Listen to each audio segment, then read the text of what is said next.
Assalamualaikum warahmatullahi wabarakatuh. Alhamdulillah wa syukurillah wa la hawla wa la quwata illa billah.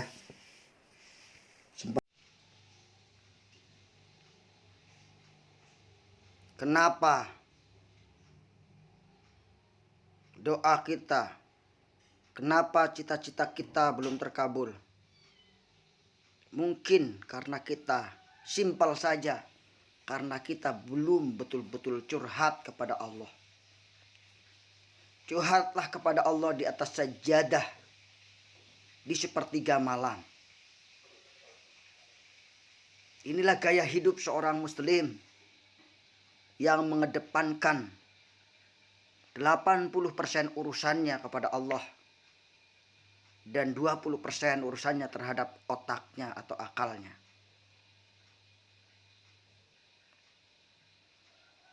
Sebab segala permasalahan hidup di dunia ini memang tidak bisa diatasi hanya dengan 20%. Karena manusia diciptakan oleh Allah bukan hanya terdiri dari akal, tapi ada yang namanya hati. Hati inilah yang harus menyambungkan dirinya kepada Allah Subhanahu wa ta'ala.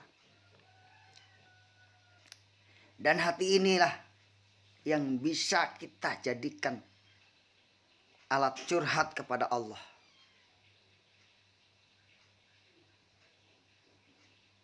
Curhatan hati, curahan hati. Maksudnya adalah mengeluarkan perasaannya kepada Allah Subhanahu wa ta'ala. Karena sudah pada umumnya begitu. Setiap mendapatkan nikmat, kegembiraan, kebahagiaan, tentu kita ingin sekali bercerita kepada orang lain. Terutama orang yang terdekat untuk berbagi rasa. Dengan mengeluarkan rasa, meluahkan rasa, menumpahkan perasaan, nikmat yang didapat akan terasa bertambah. Inilah salah satu hal yang dianjurkan. Istilah dalam sebuah hadis dikatakan tahadus bin nikmah. Dan terhadap nikmat Tuhanmu maka ceritakanlah. Fa amma bi nikmati rabbika fahaddis. Namun ketika menyampaikan tentu ada etikanya. Tidak boleh menjadi takabur oleh karena nikmat yang Allah berikan kepada kita. Begitu juga ketika kita mendapatkan musibah. Fitrah manusia untuk curhat, mengadu, meluahkan rasa. Ketika jiwa murung, hati bingung, di situ akan mencari tempat untuk berlindung atau orang yang bisa mendukung. Allah berfirman, Allahus Somad, Allah adalah tempat berlindung. Allah tempat meminta, Allah tempat mengeluh kita.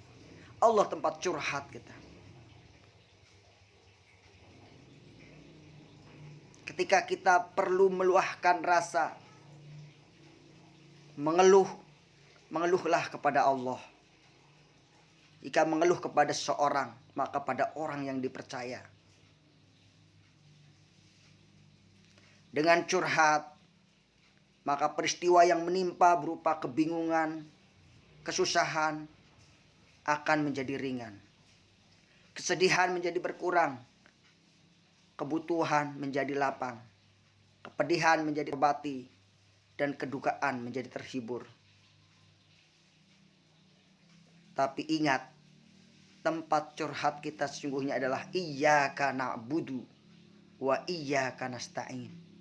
Hanya kepadamu ya Allah kami menyembah, dan hanya kepadamu kami memohon pertolongan. Jadikanlah 80% keimanan kita, dan 20% adalah teknik dan pemikiran kita. Kedepankan rasa iman, karena sesungguhnya setiap masalah dalam kehidupan tidak bisa diatasi dengan akal saja, tapi lebih banyak diatasi dengan keimanan kepada Allah, kepada malaikat, kepada Rasul, kepada kitab, dan kepada hari kiamat, pada takdir dan qadha Allah Subhanahu wa taala. Demikianlah, semoga tausiah pagi ini memberikan pencerahan, mendekatkan diri kepada Allah Subhanahu wa taala, agar kita senantiasa bermesraan dengan Allah, berzikir dalam hati, bersolawat dan lisan, sehingga kita menghadapnya dengan tersenyum dalam keadaan husnul khotimah. Amin ya rabbal alamin. Sebagaimana firman Allah, irji'i ila rabbiki radiyatan mardiyah fadkhuli fi ibadi fadkhuli jannati. Wassalamualaikum warahmatullahi wabarakatuh.